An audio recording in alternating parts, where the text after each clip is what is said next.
నమస్కారం. మన ఈ లోతైన విశ్లేషణ కార్యక్రమానికి స్వాగతం. వివిధ మూలాలను, పుస్తకాలను పరిశీలించి వాటిలో ఉన్న ఆసక్తికరమైన విషయాలను చర్చించటమే మన ఈ కార్యక్రమం ముఖ్య ఉద్దేశం. అందరికీ నమస్కారం. మనం రోజువారీ పరుగులాటలో సమయం దొరకక చాలా విషయాలు మిస్ అవుతుంటాం కదా. అందుకే తక్కువ వ్యవధిలో ఈ లోతైన జ్ఞానాన్ని అందించే ప్రయత్నం చేస్తున్నాం. ఈరోజు మనం విశ్లేషించబోయే అంశం కె విజయానంద గురూజీ రాసిన పరమగురు అనే పుస్తకం.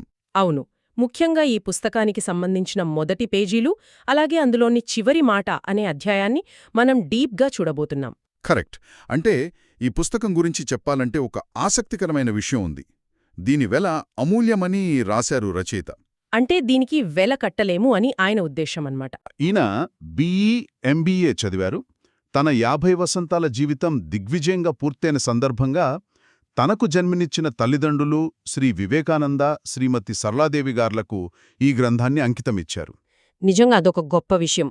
ఒక కొడుకుగా తన కృతజ్ఞతను అలా చాటుకున్నారు. అవును. అసలు ఈరోజు మన చర్చలో ప్రధాన లక్ష్యం ఏంటంటే, ఏ పని చేయకుండా ఊరికే ఉండటం అనే ఒక అద్భుతమైన కళను అర్థం చేసుకోవడం, అలాగే మానసిక అలజడల నుండి సమాధి స్థితికి ఎలా చేరుకోవాలి, ఈ గ్రంథ నిర్మాణంలో ఉన్న ఒక రహస్యాన్ని ఛేదించడం. ఇది తెలిసాక పనుల పట్ల మన దృక్పథమే మారిపోతుందని నాకనిపిస్తుంది. ఖచ్చితంగా. ఈ పుస్తకం కేవలం ఏదో సూక్తులు చెప్పే గ్రంథంలా కాకుండా రోజువారీ జీవితంలో మనం చేసే పనుల వెనుక ఉన్న మానసిక స్థితిని చాలా లోతుగా విశ్లేషించింది. ముఖ్యంగా ఈ ఆధునిక కాలంలో క్షణం కూడా తీరిక లేకుండా ఏదో ఒకటి చేస్తూ ఉంటేనే మనం ప్రొడక్టివ్గా ఉన్నట్లు భావిస్తుంటాం కదా. అవును. ఖాళీగా ఉంటే ఏదో నేరం చేసినట్లు ఫీల్ అవుతాం. అదే, ఇలాంటి సమయంలో పనులు చేస్తూనే మానసికంగా ఏ పని చేయనట్టుగా ఎలా ఉండాలి అనే దానిపై రచయిత ఆలోచనలు చాలా భిన్నంగా ఉంటాయి. ఇది పనులు మానేయడం గురించి కాదు, పనులను ఒక కొత్త స్పృహతో చేయడం గురించి. సరిగ్గా చెప్పారు. ఇక్కడే గ్రంథంలో యోగి వేమన చెప్పిన ఒక పద్యపాదాన్ని ప్రస్తావించారు. ఊరక ఉండుట నేర్పువాడు ఉత్తమ యోగి అని. ఇది చదివిన వెంటనే ఎవరికైనా ఒక సహజమైన డౌట్ వస్తుంది. అసలు ఊరికే ఉండటం అంటే ఏంటి? ఏ పని చేయకుండా బద్ధకంగా కూర్చోడమా అని. పైకి అలా అనిపించినా రచయిత ఇచ్చిన వివరణ చూస్తే ఆ అపోహ పూర్తిగా తొలగిపోతుంది. ఆయన ఉద్దేశంలో ఊరికే ఉండటమంటే శరీరానికి పని చెప్పకపోవడం కాదు, శారీరకంగా పనులన్నీ చేస్తూనే బుద్ధిని ఎటువంటి అలజడి లేకుండా నిశ్చలంగా ఉంచుకోవడం. అంటే లోపల సైలెంట్గా ఉండటం అన్నమాట. అవును, మానసిక సంఘర్షణ లేకుండా పనిచేయగలగడం. మనసు ఒక ప్రశాంతమైన సరోవరంలా ఉన్నప్పుడు మనం ఎన్ని పనులు చేసినా లోపల మాత్రం ఊరికే ఉన్నట్లే లెక్క. దీన్ని మరింత స్పష్టంగా అర్థం చేసుకోవడానికి పుస్తకంలో ఒక బ్యూటిఫుల్ ఎగ్జాంపుల్ ఇచ్చారు. అదే మోకాళ్ల నొప్పి ఉదాహరణ. ఆ ఉదాహరణ చాలా బాగుంటుంది. అవును కదా. సాధారణంగా మనం ఒక 10 నిమిషాలు ఎలాంటి ఇబ్బంది లేకుండా నేలమీద ప్రశాంతంగా కూర్చుంటే అక్కడ మనం ఏ పని చేయనట్టు లెక్క. కానీ అదే 10 నిమిషాలు తీవ్రమైన మోకాళ్ల నొప్పితో బాధపడుతూ ఆ నొప్పిని పంటి కింద ఓడ్చుకుంటూ కూర్చుంటే అక్కడ మనం ఖచ్చితంగా ఏదో పెద్ద పని చేస్తున్నట్టే లెక్క. అదే కదా. ఎందుకంటే ఆ నొప్పిని భరించడానికి మనం ఎంతో శ్రమపడుతున్నాం. మనస్సు మొత్తం ఆ నొప్పి చుట్టూనే తిరుగుతోంది. అంటే ఏదైనా ఒక పనిని మనం ఎంతో కష్టపడి ఒక ఎఫర్ట్గా చేశాము అని ఫీలైతే అది మనం పని చేసినట్లు. అదే పనిని సునాయాసంగా అసలు టైం ఎలా గడిచిపోయిందో కూడా తెలియకుండా చేస్తే అది ఊరికే ఉండటం. పని అనేది ఒక కష్టంగా కాకుండా సహజంగా జరిగిపోవాలి. నిజమే. ఒక పనిని సునాయాసంగా ఎటువంటి ఎఫర్ట్ లేకుండా చేయడం ఎలా సాధ్యమవుతుంది అనేది ఇక్కడ పాయింట్. దీనికి సమాధానం ప్రావీణ్యత, లేదా ఇంగ్లీష్లో మాస్టరీ అంటాం కదా అది. ఏదైనా ఒక కళలో ప్రావీణ్యత సాధించినప్పుడు అందులో కష్టం కనిపించదు. ఉదాహరణకు డ్రైవింగ్ లాగానా? అవును, ఒక నిష్ణాతుడైన డ్రైవర్ ట్రాఫిక్లో కూడా ఎటువంటి టెన్షన్ లేకుండా ఆడుతూ పాడుతూ డ్రైవ్ చేసినట్టు, లేదా ఒక సంగీత విద్వాంసుడు అవలీలగా పాడినట్టు. ఈ ప్రావీణ్యత రావాలంటే సాధన అవసరం అని రచయిత గుర్తుచేస్తారు. సాధన ద్వారా కష్టం అనే భావన మాయమైపోయి ఆ పనిలో మనం లీనమైపోతాం. అప్పుడే పనులు జరుగుతున్నా మనం నిశ్చలంగా ఉంటాం. ఈ నిశ్చల స్థితి గురించి, సమాధి స్థితి గురించి మాట్లాడుతూ రచయిత సినిమా హాలు ఉదాహరణ కూడా ఇచ్చారు. అది నాకు చాలా ఇంట్రెస్టింగ్గా అనిపించింది. అవును, జీవితాన్ని చూసే కోణాన్ని మార్చే ఉదాహరణ అది. తెర మీద ఎన్నో జరుగుతాయి. హీరో కష్టపడతాడు, విలన్ అరుస్తాడు, విషాద దృశ్యాలు వస్తాయి. కాని ప్రేక్షకుడు మాత్రం వాటికి రియాక్ట్ అవ్వకుండా కేవలం ఒక సాక్షిలాగా అంటే ఒక స్పెక్టేటర్లాగా వాటిని గమనిస్తూ ఆస్వాదిస్తాడు. జీవితం అనే జగన్నాటకాన్ని కూడా సరిగ్గా అలాగే చూడాలి అనేది ఆయన ఉద్దేశం. ఇది వినడానికి బాగానే ఉంటుంది కానీ ఆచరణలో ఎంతో కష్టం.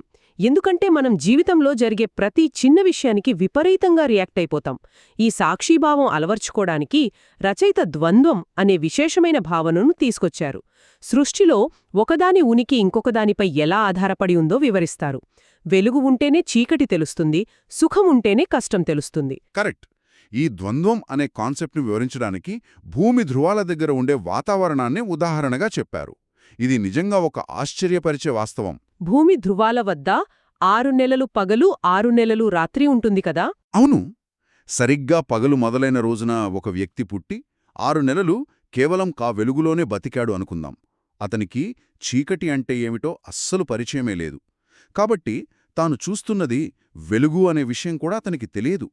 ఎందుకంటే పోల్చి చూడటానికి చీకటి లేదు కదా అక్కడ. ఈ ఉదాహరణతో అసలు సత్యాన్ని చాలా సింపుల్గా చెప్పారు.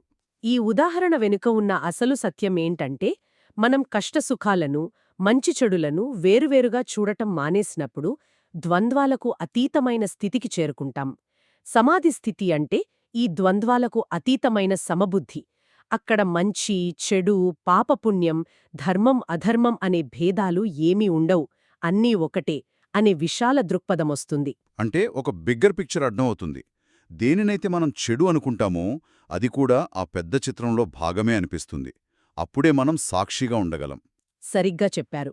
ఇప్పుడు ఈ మానసిక పరివర్తనను సూచించడానికి ఆయన పుస్తక నిర్మాణంలోనే ఒక ప్రయోగం చేశారు. అవును, నేను అదే అడగబోతున్నాను. పుస్తకం విషయ సూచిక అంటే ఇండెక్స్ చూస్తే చాలా వింతగా అనిపించింది నాకు.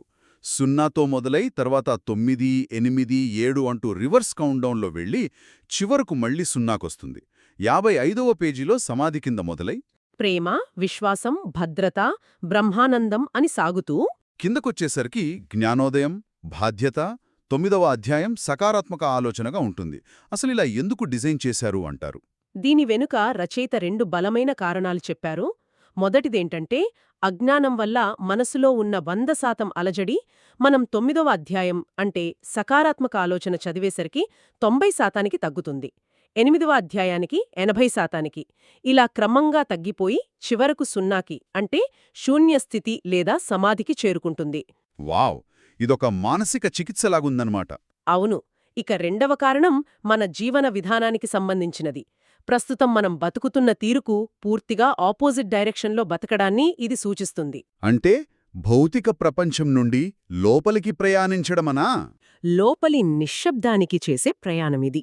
ఈ ఇండెక్స్ నిర్మాణమే ఒక పెద్ద ఫిలాసఫీని కమ్యూనికేట్ చేస్తోంది. సరే, ఇప్పుడు ఈ పుస్తకం చదివేసి నేను యోగా నేర్చుకున్నాను అనుకుంటే సరిపోతుందా? అస్సలు సరిపోదు. దీని గురించి రచయిత కుండబద్దలు కొట్టినట్టు చెప్పారు.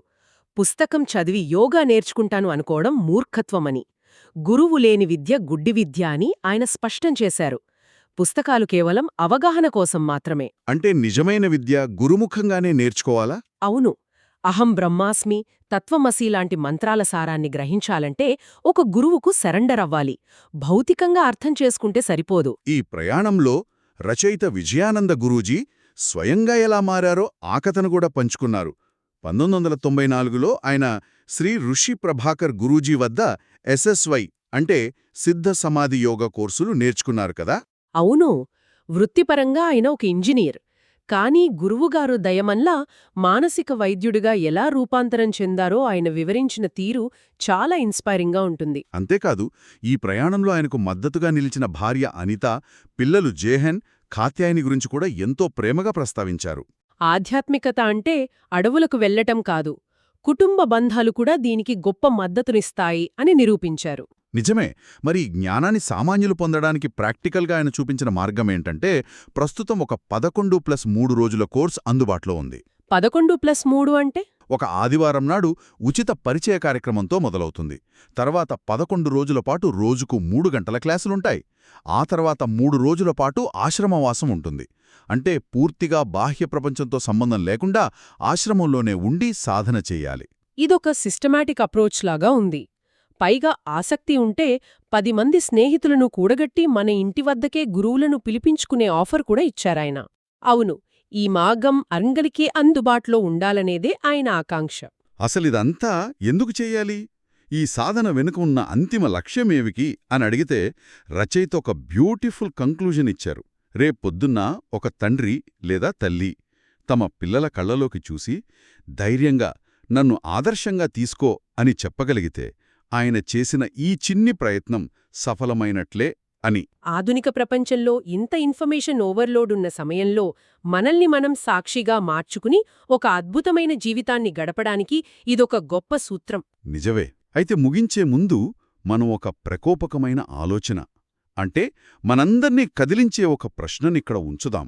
మనమంతా రోజూ ఎంతో కష్టపడి పనిచేస్తున్నామని, ఉదయం నుండి రాత్రి వరకు శ్రమిస్తున్నామని ఎంతో గొప్పగా చెప్పుకుంటాం. కానీ ఈ పుస్తక విశ్లేషణ చూశాక మనం పడే ఆ కష్టమే మనమింకా జీవితాన్ని సరిగ్గా జీవించడంలో ప్రావీణ్యత సాధించలేదన్న దానికి నిదర్శనమైతే. ఇదొక లోతైన ప్రశ్న. మనం కష్టపడుతున్నాం అంటేనే అక్కడొక సంఘర్షణ ఉన్నట్లు. అవును. రేపట్నుండి మనం చేసే ఏ పనైనా సరే కష్టం లేకుండా, ఎఫర్ట్ లేకుండా ఊరికే ఉండటం అనే స్థితిలో ఆస్వాదిస్తూ ఎలా చేయగలం? దీని గురించి మనమందరం ఆలోచించాలి. ఈ లోతైన విశ్లేషణలో పాల్గొన్నందుకు ధన్యవాదాలు. మరో ఆసక్తికరమైన అంశంతో మళ్ళీ కలుద్దాం.